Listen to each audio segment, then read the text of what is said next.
Hello friends, welcome to my channel. आज हम अपने इस वीडियो में डिस्कस करने वाले हैं कि कौन से डिपार्टमेंट को आप चूज़ करें जो कि DSSB ने वैकेंसी निकाली है। किन क्राइटेरियाज़ पे आपको कौन से डिपार्टमेंट को चूज़ करना चाहिए वो डिस्कस कर लेते हैं।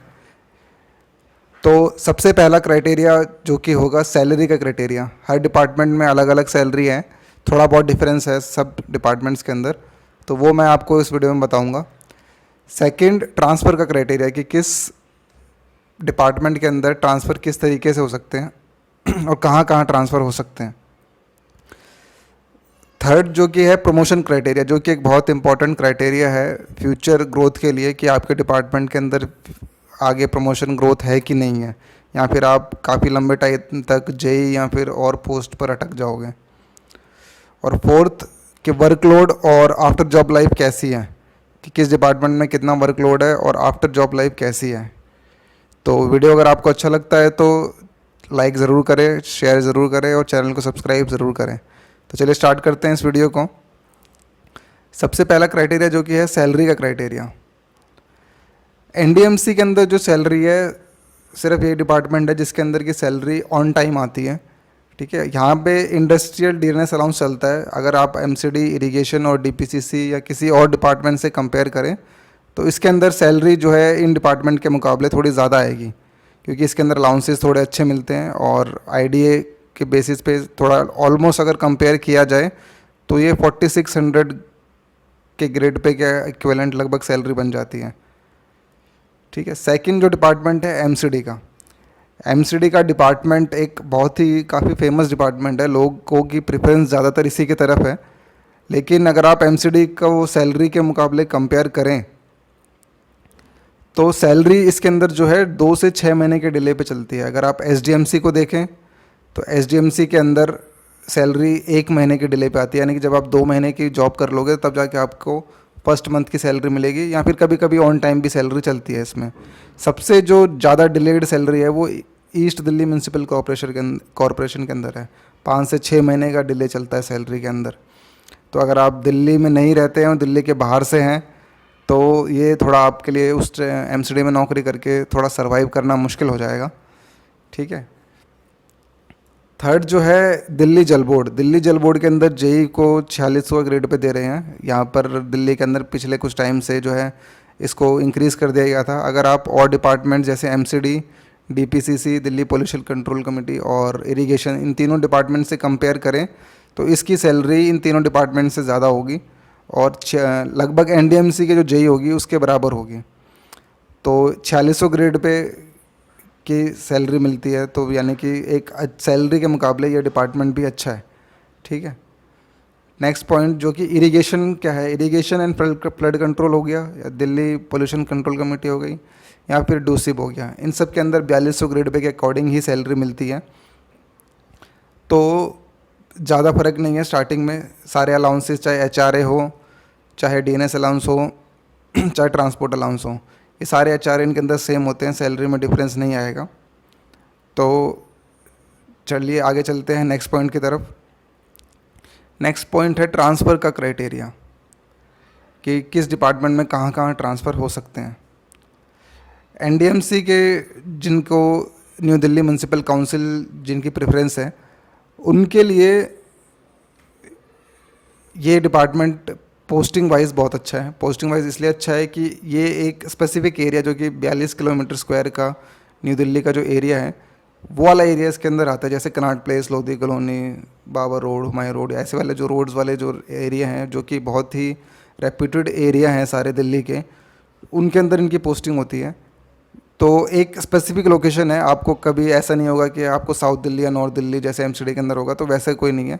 एक स्पेसिफिक लोकेशन के अंदर आपकी पोस्टिंग रहेगी और हमेशा सिर्फ उसी लोकेशन के अंदर ही ट्रांसफ़र आपके हुआ करेंगे। चाहे बिल्डिंग एंड रोड से सिर्फ बिल्डिंग के अंदर आ जाएंगे, प्रोजेक्ट के अंदर आ जाएंगे, प्लानिंग के अंदर आ जाएंगे, इस तरीके से आप उसी पोर्शन के अंदर लिमिटेड रहेंगे। दूर दूर आपके ट्रांसफ़र नहीं होंगे। जैसे दिल्ली में अगर आपका ट्रांसफ़र, साउथ दिल्ली में अगर आप रहते हो और नॉर्थ दिल्ली में अगर आपका ट्रांसफ़र हो जाए तो ट्रैवलिंग डिस्टेंस ही 1.5 से 2 घंटे का हो जाता है। तो इसमें ऐसा नहीं है, स्पेसिफिक लोकेशन में आपका ट्रांसफ़र रहेगा। Second MCD. अगर आपको ज्वाइन करने के बाद में एसडीएमसी, ईडीएमसी और एनडीएमसी इन तीनों में से कोई सा भी डिपार्टमेंट अलाउट हो जाता है, जो कि चेंज नहीं होता, एक बार अलाउट होने के बाद में या तो म्यूचुअली ट्रांसफ़र होता है या फिर आपकी थोड़ी अप्रोच हो तो ही जाके चेंज हो सकता है, जो कि पॉसिबल नहीं है, मुश्किल ही जो है म्यूचुअल ट्रांसफ़र होते हैं। तो आप पूरी लाइफ अपनी या तो एसडीएमसी या फिर ईडीएमसी या फिर एनडीएमसी इन तीनों में से किसी भी एक जोन के अंदर अपनी पूरी जो सर्विस है वो प्रोवाइड करेंगे। तो जस्ट सपोज़ कीजिए अगर आप एसडीएम साउथ दिल्ली में कहीं रहते हैं और आपको अलॉट हो जाता है एनडीएमसी, तो आपके लिए ट्रैवलिंग का एक बहुत मेजर इशू रहेगा। दिल्ली के अंदर ट्रैवल करना 1 से 1.5-2 घंटे लग जाते हैं, कभी कभी अगर जाम होता है तो जैम होता है तो बहुत लंबा टाइम लग जाता है। तो एक ये क्राइटेरिया भी है ट्रांसफ़र का। अगर आपको लगता है कि आप एक ही लोकेशन पर रहना है तो आप एनडीएमसी को प्रेफर करें। अगर आपको लगता है कि मुझे इधर उधर नहीं जाना, ट्रैवलिंग नहीं करनी है, ये चीज़ें हैं, तो आप एमसीडी को प्रेफर ना करें। थर्ड पॉइंट जो है दिल्ली जल board, irrigation, flood and control और डूरसिप, इनके अंदर आपकी पोस्टिंग दिल्ली में कहीं भी हो सकती है।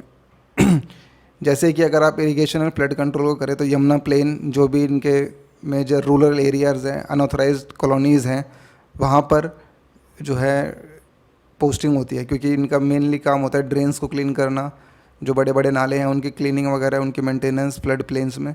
तो पोस्टिंग उसी जगह जहाँ पे इनका ऑफिस बना होता है वहीं पे होती है। सेम दिल्ली जल बोर्ड के अंदर है, दिल्ली जल बोर्ड के अंदर भी आपकी ओवरऑल पोस्टिंग हो सकती है। तो इस तरीके से अगर ट्रांसफ़र के बेसिस पे आप सिलेक्ट करना चाहें तो ट्रांसफ़र के बेसिस पे भी आप इस पॉइंट को माइंड में रख सकते हैं। नेक्स्ट जो क्राइटेरिया है वो है प्रमोशन का क्राइटेरिया। ये बहुत इंपॉर्टेंट क्राइटेरिया है, मैं इसके बारे में आपको थोड़ा डिटेल में एक एक डिपार्टमेंट वाइज बताता हूँ। एनडीएमसी, एमसीडी, दिल्ली जल बोर्ड और इरिगेशन एंड फ्लड कंट्रोल, इन तीनों डिपार्टमेंट्स में 2013 के करीब वैकेंसी में जो निकली थी 2013 में, उनकी ज्वाइनिंग 2018 के अंदर हो गई थी। ठीक है, 2018 में। या फिर इरिगेशन एंड फ्लड कंट्रोल में 2017 में भी वैकेंसी निकली थी, उनकी ज्वाइनिंग भी 2018 तक हो चुकी थी। For promotion to JE it at least take 7 to 10 years, also depends on seat availability at higher levels. जो जेई का जो जेई टू एई का जो सबसे एक इम्पॉर्टेंट स्टेप होता है, जेई से एई जो बनने का क्राइटेरिया होता है, ये सबसे लंबा स्टेप होता है। जेई से एई बनने में सबसे मैक्सिमम टाइम लगता है। ठीक है, अगर आपका कहीं एई में डायरेक्ट हो जाता है तो वेल एंड गुड है, अदरवाइज़ जेई में मैक्सिमम टाइम लगता है, और ये मिनिमम टाइम में ये ज़्यादा भी हो सकता है। जैसा कि आपको पता है 2013 में ऑलरेडी कुछ बच्चे जो हैं डिपार्टमेंट्स के अंदर सिलेक्ट हो चुके हैं। ठीक है, एनडीएमसी के अंदर तो क्या है कि एनडीएमसी के अंदर इस टाइम पे प्रमोशन नहीं है, क्योंकि जो करंट में जो भी बैठे हुए हैं उनमें कुछ क्वालिफ़िकेशन को लेके डिस्प्यूट चल रहा है, तो वो तो अभी तक क्लियर ही नहीं है। एमसीडी के अंदर क्या है, एमसीडी में अगर कोई केस हो गया, आपके ऊपर कोर्ट केस चल रहा है या फिर कोई विजिलेंस केस चल रहा है या फिर अलग कुछ केसेस चल रहे हैं, तो भी आपका प्रमोशन अटक जाता है। लेकिन इरिगेशन एंड फ्लड कंट्रोल और दिल्ली जल बोर्ड, इनमें थोड़ा प्रमोशन का इतना चक्कर नहीं है, थोड़ा स्मूथ प्रमोशन है। ऊपर सीट्स भी खाली हैं, इरिगेशन एंड फ्लड कंट्रोल में ऊपर सीट्स भी खाली हैं, लेकिन आप फिर भी मान के चले 7 से 10 साल या फिर इससे ज़्यादा भी लग सकते हैं अगर ऊपर सीट खाली नहीं होती तो। ठीक है, और अगर आप इवन असिस्टेंट इंजीनियर पे भी पोस्टिंग आपकी हो जाती है, चाहे अगर आप एमसीडी में है, इरिगेशन में है, इरिगेशन फ्लड कंट्रोल को अगर आप डिसाइड करते हैं, अगर आपका एई में प्रमोशन भी हो जाता है तो आपको 4600 का ग्रेड पे ही मिलेगा, जो कि सैलरी के इंक्रीमेंट में बहुत माइन्यूट सा फ़र्क है। जब तक आप एई बनोगे तब तक आप ऑलरेडी इस 4600 ग्रेड पे पहुंच चुके होंगे, तो प्रमोशन से आपकी सैलरी पे कोई फ़र्क पड़ेगा ही नहीं। ये आप चीज़ अगर आप ज्वाइन करते हैं तो आपको नोट करने को मिलेगी। सेकंड जो पॉइंट है, प्रमोशन क्राइटेरिया इन डीपीसीसी डूसिप सबसे बेस्ट है फ्यूचर ग्रोथ के लिए। ठीक है, क्योंकि इनके अंदर प्रीवियस कोई रिक्रूटमेंट कंडक्ट नहीं हुई है। डूसिप के अंदर जो पहले जेई काम कर रहे थे वो कॉन्ट्रैक्ट बेसिस पे थे। ठीक है, Delhi pollution control board committee के अंदर जो है पहले कोई रिक्रूटमेंट नहीं हुई है। ऊपर अभी जूनियर इन्वायरमेंटल इंजीनियर JEE की जो वैकेंसी निकली थी, उनका नेक्स्ट प्रमोशन होता है असिस्टेंट इन्वायरमेंटल इंजीनियर का, जो कि 5400 ग्रेड पे है, इक्विवेलेंट टू यूपीएससी। जो यूपीएससी के थ्रू यही जो लगता है, उसकी जो सैलरी होगी स्टार्टिंग में जो लगती है, वो आपको डीपीसीसी के AEE यानी कि असिस्टेंट इन्वायरमेंटल इंजीनियर बनने के बाद में आपको सैलरी मिलेगी। तो प्रमोशन के बाद सैलरी में जो सबसे ज़्यादा चेंज आएगा वो इस डिपार्टमेंट के आएगा, दिल्ली पोल्यूशन कंट्रोल कमेटी के अंदर, ना कि डूसिप में। डूसिप में नहीं है ऐसा, डीपीसीसी में है। प्रमोशन के चांसेस भी इन दोनों डिपार्टमेंट में ज़्यादा है। तो अगर आप प्रमोशन को थोड़ा लेकर चलें तो प्रमोशन के बेसिस पे ये दो डिपार्टमेंट के अंदर स्कोप जो है प्रमोशन का सबसे ज़्यादा इन दोनों डिपार्टमेंट में है। नेक्स्ट आप डिस्कस कर लेते हैं workload and after job life कि वर्कलोड कितना होगा। वर्कलोड जो है जेई की पोस्ट पे सबसे ज़्यादा मैक्सिमम होता है। तो ये एज्यूम ना करके चले कि आप ज्वाइन कर लेंगे और आप बैठ के कहीं कोने में अपनी पढ़ाई करते रहेंगे, ऐसा नहीं हो सकता है। आपको काम असाइन होगा, आपके ऊपर वर्कलोड होगा। फ़ोन इस टाइम पे अगर आपके जनरली 2 से 3 बार बजते हैं तो एमसीडी या फिर दिल्ली जल बोर्ड जैसे डिपार्टमेंट में जाने के बाद आपके फ़ोन दिन में कई बार बजेंगे। एनडीएमसी के अंदर वर्क प्रेशर है क्योंकि इसके अंडर जो एरिया आता है वो रेप्यूटेड मोस्ट रेप्यूटेड एरिया है दिल्ली का।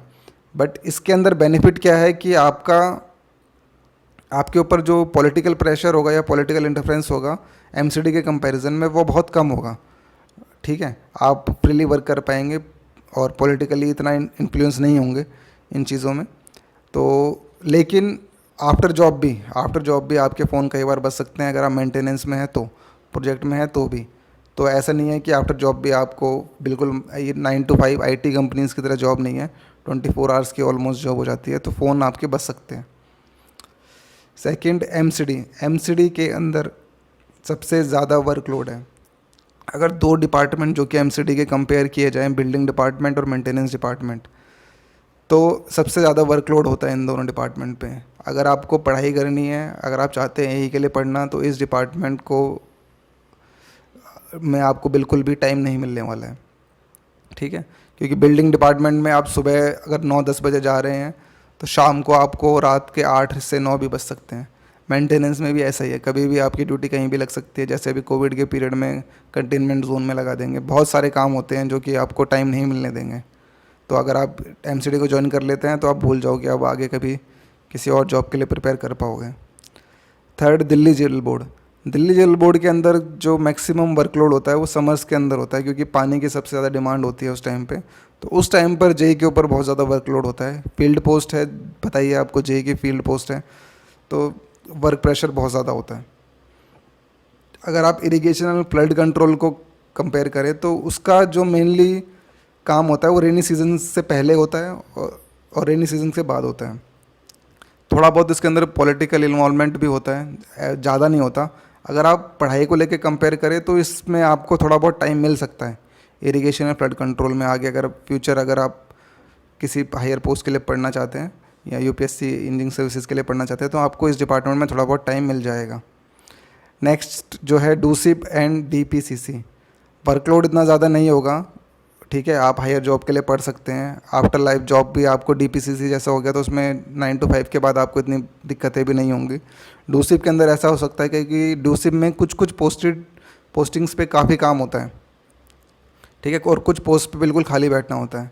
तो दोनों में इन डिपार्टमेंट में काम का ओवरऑल देखा जाए तो एवरेज सा है।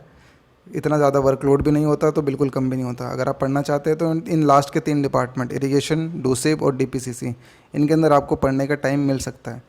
तो इन चारों पॉइंट्स के बेसिस पे आप अपना सिलेक्शन कर सकते हैं।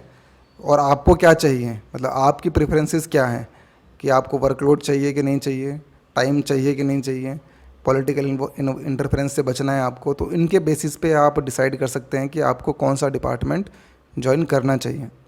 तो अगर वीडियो आपको अच्छा लगा हो तो वीडियो को लाइक ज़रूर करना, चैनल को सब्सक्राइब ज़रूर करें। Thank you very much.